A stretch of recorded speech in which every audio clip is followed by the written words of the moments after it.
महाकारुणिक भगवान गौतम बुद्ध, परमपूज्य नेते डॉक्टर बाबासाहेब आंबेडकर यांच्या स्मृतीस तिवा अभिवादन करतो आणि येथे कार्यक्रमाला उपस्थित असलेले आपले सगळे उपासक उपासिका धम्मबंधू भगिनी यांना सविनय जय भीम।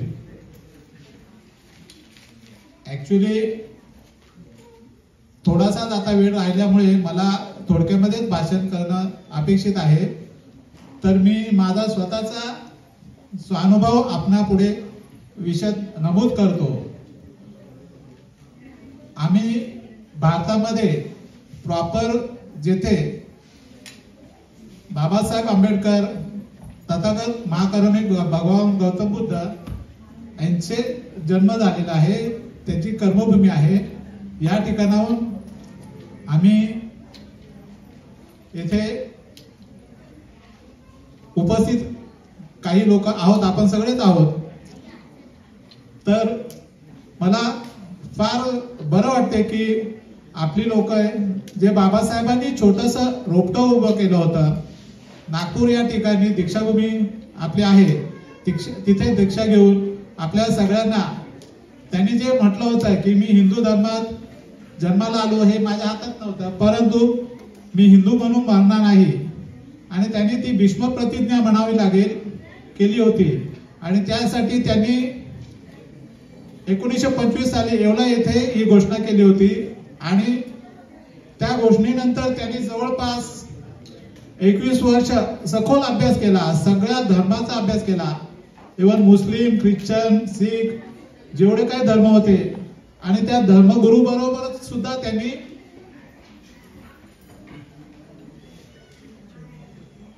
संभाषण केलं होतं, जे ते म्हणत होते की आमच्या धर्मामध्ये तुम्ही सामील व्हा।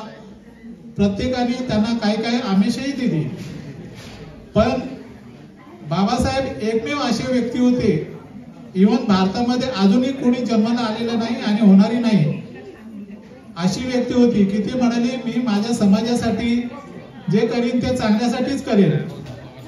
त्यांनी सगळ्या धर्माचा अभ्यास करून 21 वर्षानंतर त्यांना खरोखर भगवान बुद्धांचा धम्म हा योग्य वाटला। त्याचं कारणही तेच आहे, भगवान बुद्ध काय म्हणतात की मी म्हणतोय म्हणून तुम्ही त्याच्यावर विश्वास ठेवू नका, तुम्ही तुमच्या कसोटीवर अभ्यासा, कोणी किती विद्वान असेल किंवा कोणी किती असेल तरी मी म्हणतोय म्हणून तुम्ही ते सांगू नका की मी म्हटलंय। आणि प्रत्येक धर्मामध्ये हेच आहे की इव्हन जे पुस्तकामध्ये दिलेलं आहे किंवा जे त्यांच्या धम्मगुरूंनी सांगितलेलं आहे तेवढंच फक्त ते पाठांतर करतात, रटाळतात आणि पुढे जातात, त्याच्यामध्ये थोडीशी सुद्धा सुधारणा करण्याची त्यांना कुठलीही तजवीज ठेवलेली नाही। आणि हा एवढा मोठा चांगला बुद्ध धम्म बाबासाहेबांना पटला, स्मरला, आणि त्यांनी ठरवलं की आता आपण ह्या धम्माची दीक्षा घेऊया, आणि त्यांनी नागपूर हे ठिकाणच निवडलं। आणि हे नागपूर ठिकाण निवडण्यामागे सुद्धा एक त्यांचं फार मोठं कारण होतं, कारण नागपूर ही नागभूमी आहे, आणि नागभूमी म्हणजे आपले पूर्वज हे नाग होते, नागवंशी होते, जे भगवान बुद्धांचं सगळं फॉलो करत होते, आणि तीच नागपूर म्हणून त्यांनी नागपूर भूमी निवडली। नाहीतर भारतामध्ये कितीतरी अशी ठिकाणं होती की त्यांना तिथे दीक्षा घेता आली असती, पण त्यांना निवडण्याचं हेच कारण होतं, आणि ते त्याप्रमाणे त्यांनी तिथे धम्मदीक्षा दिली।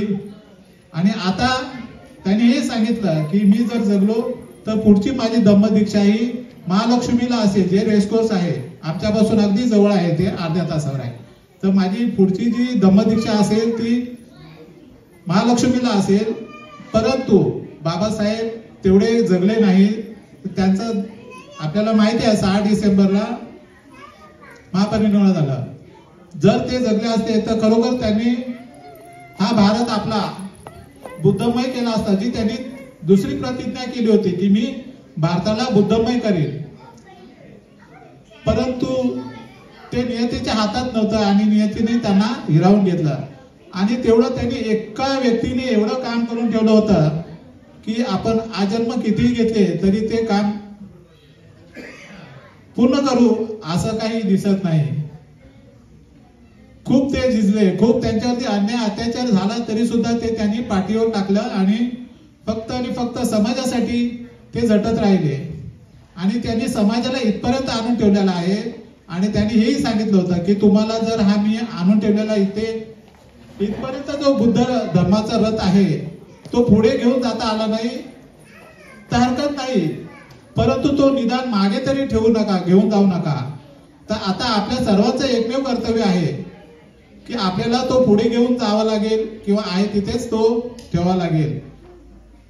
आणि आता आपल्या सर्वांच्याच हातात आहे. तर आपण ठरवायचं की आपण काय करायचं आहे ते. मला आपण बोलण्याची जी संधी दिली त्याबद्दल मी आपल्या सर्वांचे पुन्हा आभार मानतो. आणि मी ऍक्च्युली जे राहायला आहे, माझं प्रॉपर गाव आहे ते कोकणामधले आहे. आणि जिथे बाबासाहेबांचं गाव आहे आंबवडे म्हणून, ते तिथूनच अर्ध्या तासावर आहे. आणि अशा ठिकाणी असून ते इथपर्यंत सगळ्या जगाला त्यांनी प्रकाशमान केलेला आहे, बुद्ध धम्म दिलेला आहे. आणि याचं आपण सगळ्यांनी आचरण करायला हवं. आणि बुद्ध धम्म हा फक्त आचरणशील आहे, तो आपण सगळ्यांनी त्याचं आचरण करून पुढे नेण्याचा प्रयत्न करूया. एवढं बोलून मी माझे 2 शब्द पूर्ण करतो आणि आयोजकांचे पुन्हा एकदा मी आभार मानतो. Thank you so much.